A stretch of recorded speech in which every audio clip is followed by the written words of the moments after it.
Shalom, selamat malam Bapak Ibu Saudara yang terkasih di dalam Tuhan.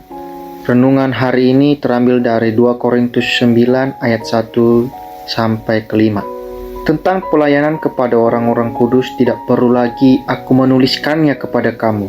Aku telah tahu kerelaan hatimu tentang mana aku megahkan kamu kepada orang-orang Makedonia. Kataku, Akhaya sudah siap sedia sejak tahun yang lampau, dan kegiatanmu telah menjadi perangsang bagi banyak orang.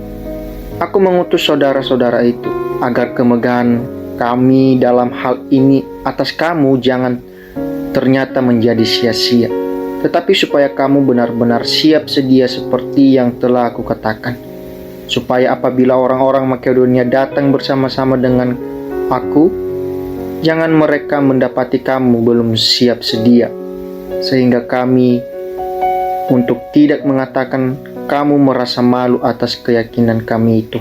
Sebab itu, aku merasa perlu mendorong saudara-saudara itu untuk berangkat mendahului aku, supaya mereka lebih dahulu mengurus pemberian yang telah kamu janjikan sebelumnya, agar nanti tersedia sebagai bukti kemurahan hati kamu dan bukan sebagai pemberian yang dipaksakan.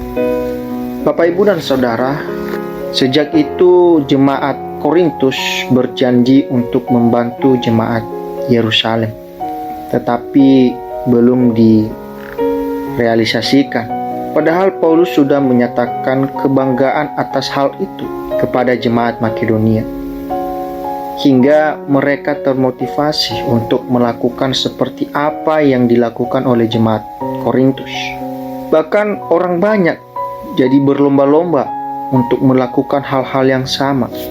Oleh sebab itu, di sini Paulus berharap supaya usaha yang sudah dilakukan oleh jemaat Makedonia akan mendorong kembali orang-orang Korintus untuk menyelesaikan pelayanan kasih yang sudah mereka janjikan sebelumnya.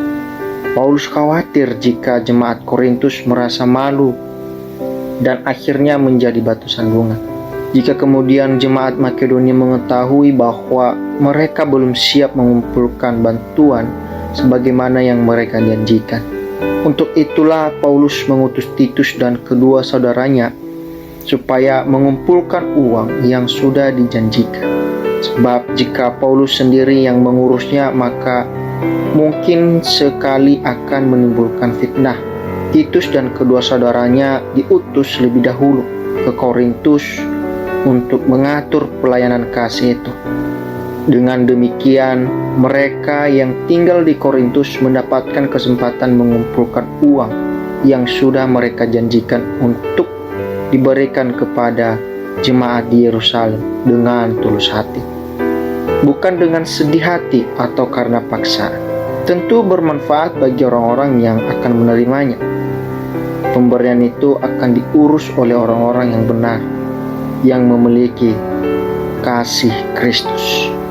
Bapak, Ibu, dan Saudara yang terkasih, berjanji untuk melakukan sesuatu kebaikan jelas itu baik. Namun adalah baiknya juga kita mengingat untuk melaksanakan apa yang kita janjikan, terutama bila hal itu berkaitan dengan kebaikan yang akan kita lakukan bagi orang lain. Bukan tidak mungkin jika orang itu menanti-nantikan perbuatan baik kita karena ia atau mereka sangat membutuhkan pertolongan kita. Sikap kita terhadap janji adalah cerminan dari integritas kita di hadapan Allah dan manusia. Maka Bapak, Ibu, dan Saudara, marilah kita tepati janji kita, apa yang kita janjikan bagi saudara-saudari kita. Jangan ditunda-tunda lagi. Tuhan memberkati. Amin.